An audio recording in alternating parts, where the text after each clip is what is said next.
வணக்கம் நட்புக்களே. இன்னைக்கு நம்ம என்ன பார்க்க போகிறோன்னா பச்சை சுண்டைக்காயில் பொரியல். பச்சை சுண்டைக்காய் பொரியல் நல்ல டேஸ்ட்டாக சூப்பராக இருக்கும். அதுக்கு தேவையான பொருட்கள்லாம் பார்த்துக்கலாம். பச்சை சுண்டைக்காய் சின்ன சின்னதாக கட் பண்ணி தண்ணியில் போட்டு வச்சுருக்கேன்.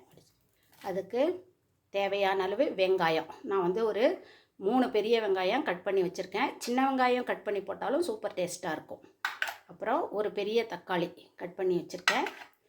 அது இறக்கும்போது போடுறதுக்கு தேங்காய் துருவல்.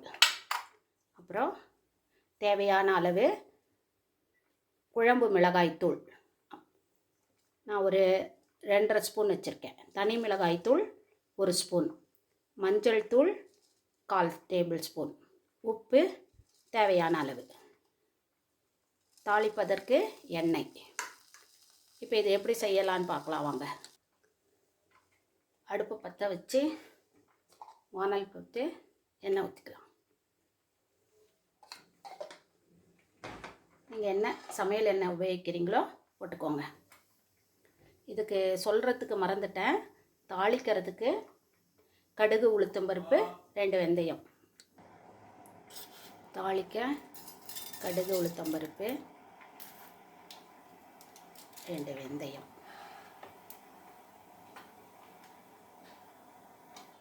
கருவேப்பிலை, வெங்காயம் போட்டு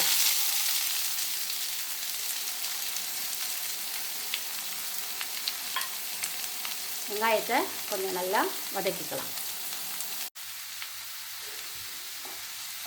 வெங்காயம் வதங்கும் போது கொஞ்சம் உப்பு போட்டுட்டோன்னா சீக்கிரம் வெங்காயம் வதங்கிக்கும். இது வெங்காயம் வதங்கிட்டே இருக்கட்டும்.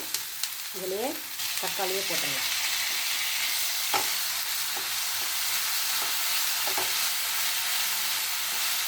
தக்காளியை போட்டு கொஞ்சம் நேரம் வதக்கிட்டு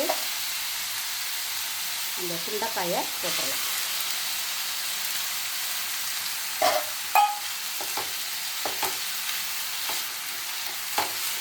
நல்லா வதக்கி எல்லாமே சேர்ந்து கொஞ்சம் நேரம் வதக்கலாம். இந்த எண்ணெயிலே கொஞ்சம் நேரம் வதங்கட்டும்.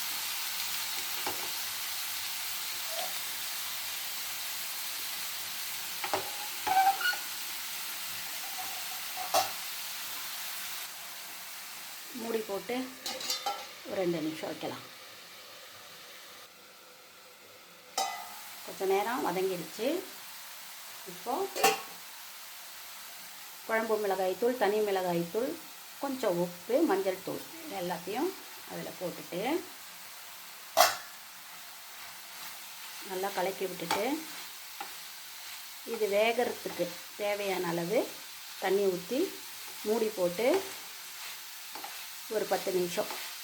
சுண்டைக்காய் கொஞ்சம் நல்லா வேகணும் இல்லையா, அதனால் ஒரு 10 நிமிஷம் மூடி போட்டு வேக வச்சிடலாம்.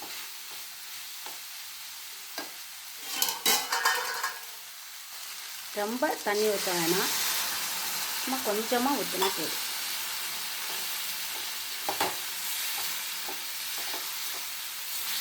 ஏன்னா நம்ம பொரியல் தான் பண்ணுறோம். கொஞ்சமாக ஊற்றினா போதும்.